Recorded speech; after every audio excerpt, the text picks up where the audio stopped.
حضور نبی کریم صلی اللہ تعالی علیہ وآلہ وصحابہ وسلم کا ایک نیک سیرت صحابی تھا جس کا نام حضرت صلبہ بن عبد الرحمن تھا۔ آپ صلی اللہ علیہ وسلم نے اس کو کہیں کام کے لیے بھیجا۔ اس نے ایک انصاری صحابی کی بیوی کو غسل کرتے ہوئے جان بوجھ کر دیکھا، پھر انہیں خیال آیا کہ اس عمل کی حضرت جبرائیل علیہ السلام کہیں وحی لے کر حضور اقدس صلی اللہ تعالی علیہ وسلم کی خدمت میں حاضر نہ ہو جائیں۔ وہ ڈر کر پہاڑوں میں چھپ گیا۔ جب نبی کریم صلی اللہ تعالی علیہ وسلم کو اس کے عمل کا پتہ چلا تو انہوں نے حضرت عمر اور حضرت سلمان فارسی کو اس کو ڈھونڈنے کے لیے بھیجا۔ تبھی حضرت جبرائیل علیہ السلام وحی لے کر آ گئے۔ بسم اللہ الرحمن الرحیم، السلام علیکم ورحمۃ اللہ۔ حضرت جابر بن عبداللہ رضی اللہ تعالی عنہ فرماتے ہیں، ایک انصاری نوجوان تھا جس کا نام صلبہ بن عبد الرحمن تھا۔ یہ نبی کریم صلی اللہ تعالی علیہ وآلہ وسلم کی خدمت کیا کرتا تھا۔ رسول پاک صلی اللہ تعالی علیہ وآلہ وسلم نے اسے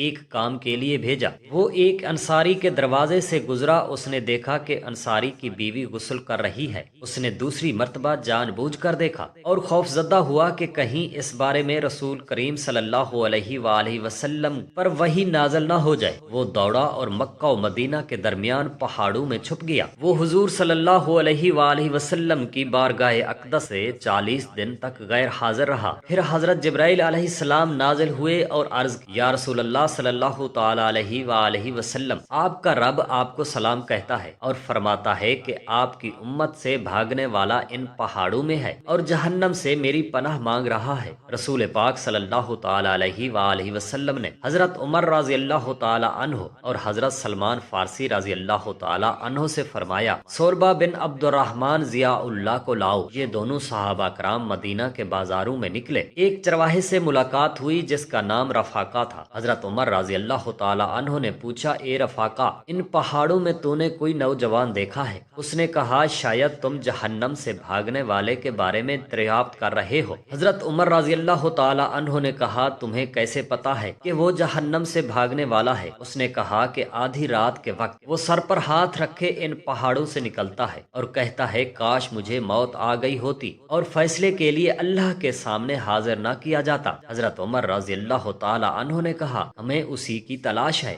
رفاقہ ان کے ساتھ ہو لیا۔ جب آدھی رات کا وقت ہوا، وہ پہاڑوں سے نکلا، سر پر ہاتھ رکھا ہوا ہے اور رو رو کر کہتا ہے، کاش مجھے موت آ گئی ہوتی اور مجھے فیصلے کے لیے اللہ کے سامنے حاضر نہ کیا جاتا۔ حضرت عمر رضی اللہ تعالی عنہ نے اس کو اپنے بازوؤں میں لے لیا اور فرمایا، تو جہنم سے خلاصی پا گیا۔ آپ نے فرمایا، میں عمر ہوں۔ اس نے کہا، اے عمر، کیا رسول خدا صلی اللہ تعالی علیہ وآلہ وسلم کو میرے اس گناہ کا علم ہو گیا ہے؟ آپ رضی اللہ تعالی عنہ نے فرمایا، مجھے اس کے سوا کوئی علم نہیں کہ کل تمہارا ذکر ہوا اور رسول خدا صلی اللہ تعالی علیہ وآلہ وسلم بہت زیادہ روئے اور مجھے اور سلمان فارسی کو تیری تلاش میں بھیجا۔ اس نے کہا، مجھے رسول خدا صلی اللہ تعالی علیہ وآلہ وسلم کی بارگاہ اقدس میں اس وقت حاضر کیا جائے کہ جب نماز کا وقت اور بلال اقامت کہہ رہا ہو۔ آپ نے فرمایا، ایسا ہی ہوگا۔ چنانچہ یہ دونوں صحابہ کرام اس کو لے کر اس وقت مدینہ پہنچے جب صبح کی نماز کا وقت تھا۔ حضرت عمر اور حضرت سلمان رضی اللہ تعالی عنہم نماز فجر میں شریک ہوئے۔ جب صلبہ نے رسول پاک صلی اللہ تعالی علیہ وآلہ وسلم کی قرات کی آواز سنی تو غش کھا کر گر پڑے اور بے ہوش ہو گئے۔ نبی پاک صلی اللہ تعالی علیہ وآلہ وسلم نے سلام پھیر کر پوچھا،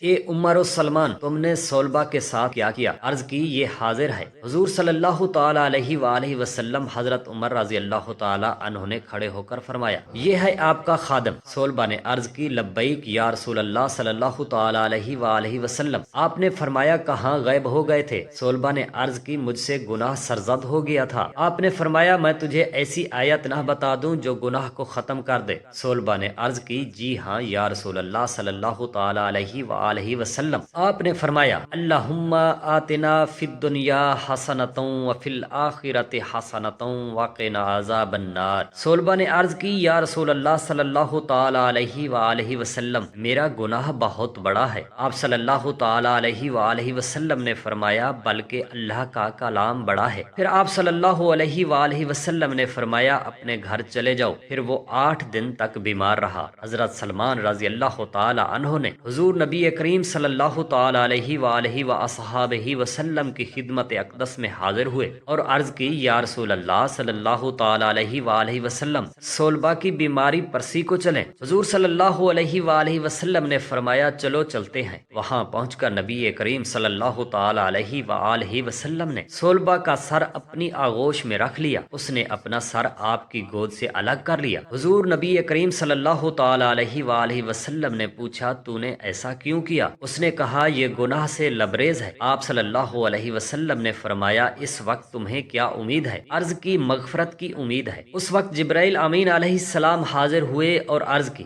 آپ کا اللہ آپ کو سلام کہتا ہے اور فرماتا ہے اگر میرا یہ بندہ زمین سے آسمان تک گناہ سے لبریز ہو کر آئے تو میں زمین کو مغفرت سے لبریز کر دوں گا۔ حضور نبی پاک صلی اللہ تعالی علیہ وآلہ وسلم نے فرمایا اے جبرائیل یہ بات میں صلبہ کو بتا دوں؟ جبرائیل علیہ السلام نے عرض کی ضرور بتا دیں۔ حضور اقدس صلی اللہ تعالی علیہ وآلہ وسلم نے صلبہ کو یہ خوشخبری سنائی تو حضرت صلبہ رضی اللہ تعالی عنہ نے چیخ ماری اور فوت ہو گئے۔ نبی کریم صلی اللہ تعالی علیہ وآلہ وسلم نے اس کے غسل اور کفن کا حکم دیا، پھر اس کی نماز جنازہ پڑھی اور پھر آپ اس کے جنازے کے ساتھ اس طرح چلے کہ پنجوں کے بل چلتے تھے۔ آپ صلی اللہ تعالی علیہ وآلہ وسلم سے اس کی وجہ دریافت کی گئی تو آپ صلی اللہ تعالی علیہ وآلہ وسلم نے فرمایا قسم ہے اس اللہ کی جس نے مجھے حق کے ساتھ نبی بنا کر بھیجا ہے، اس صلبہ کے جنازے پر اس قدر کثیر تعداد میں فرشتے تھے، اگر میں کہیں سیدھا پیر رکھتا تو فرشتے پر آ جاتا،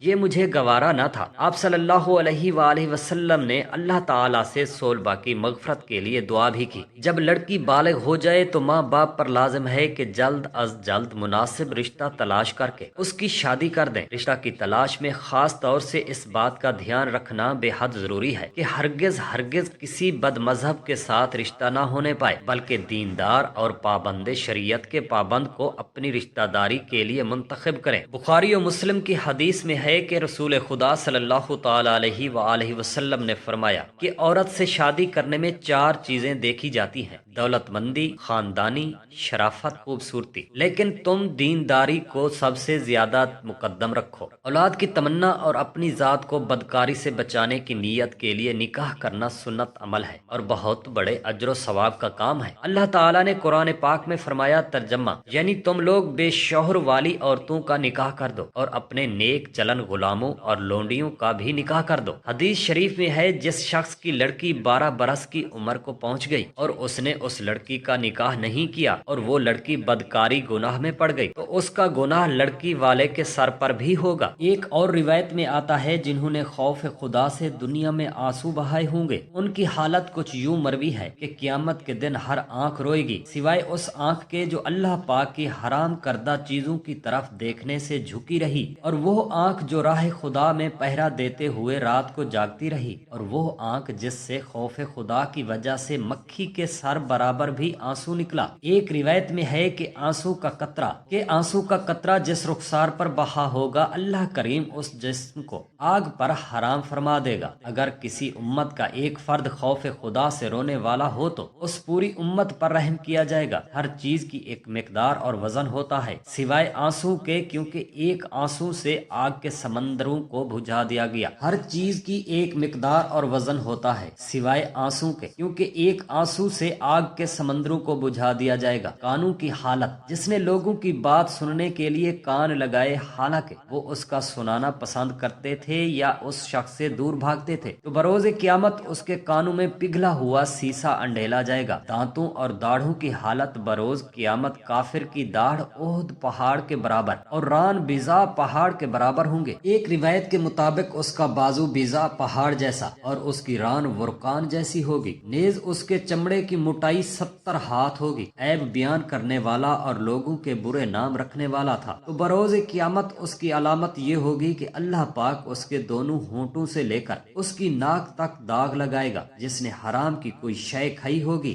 اس کے پیٹ میں آگ بھڑکائی جائے گی، اور وہ جس وقت اپنی قبر سے اٹھے گا ساری مخلوق اس کی بھیانک آواز سے کانپ اٹھے گی، یہاں تک کہ اللہ پاک نے مخلوق کے درمیان جو فیصلہ فرمانا ہے فرما دے گا۔ جو سونے یا چاندی کے برتنوں میں پیتا ہے وہ اپنے پیٹ میں جہنم کی آگ ڈال رہا ہے۔ یہ حالت تو ان لوگوں کے پیٹ کی ہوگی جو حرام کھاتے پیتے ہوں گے۔ جبکہ ایک روایت میں ہے رہ خدا کے مسافر کے متعلق مروی ہے کہ رہ خدا کا غبار اور جہنم کا دھواں مسلمان بندے کے پیٹ میں جمع نہ ہوگا۔ جس کی 2 بیویاں ہوں گی پھر وہ ان کے درمیان انصاف سے کام نہ لے، دونوں میں سے کسی ایک کی طرف مائل ہو تو قیامت کے دن اس حال میں آئے گا کہ اس کا ایک پہلو مفلوج ہوگا۔ بعض آسمانی صحیفوں میں ہے، زانی لوگ قیامت کے دن اس حال میں اٹھائے جائیں گے کہ ان کی شرمگاہوں پر آگ دہکتی ہوگی، ان کے ہاتھ ان کی گردنوں کے ساتھ بندھے ہوں گے، عذاب کے فرشتے ان کو گھسیٹتے ہوئے صدا لگائیں گے، اے لوگو یہ زانی ہیں جن کے ہاتھ گردنوں کے ساتھ بندھے ہوئے ہیں اور جو اپنی شرمگاہوں میں آگ لیے ہوئے آئے ہیں۔ پھر ان کی شرمگاہوں کو وسیع کر دیا جائے گا جس سے ان کی شرمگاہوں سے نہایت ہی سخت بدبودار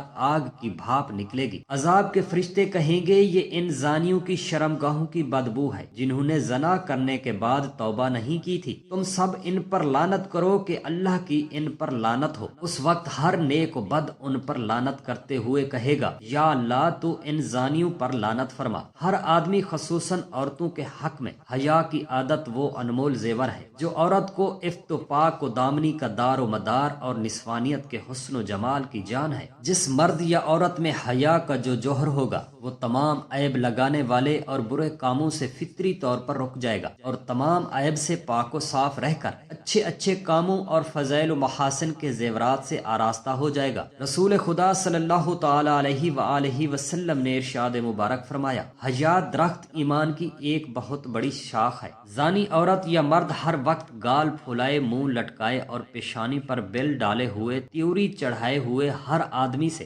بد اخلاقی کے ساتھ پیش آتے ہیں، وہ بہت ہی منحوس و مغرور ہیں اور وہ دنیا و آخرت کی سعادتوں اور خوش نصیبیوں سے محروم ہیں۔ نہ ان کو کبھی خوش نصیبی ہوتی ہے، نہ ان سے مل کر دوسروں کا دل خوش ہوتا ہے، بلکہ ایسے مردوں اور عورتوں کے چہروں پر ہر وقت ایسی رعونیت اور نحوست برستی رہتی ہے۔ اللہ تعالیٰ سے دست ادب ہاتھ جوڑ کر دعا کرتے ہیں، میرے تمام مسلمان بہن بھائیوں اور ان کے بچوں کو زنا جیسی لعنت سے محفوظ فرمائے، آمین یا رب العالمین۔ جزاک اللہ خیرا کثیرا۔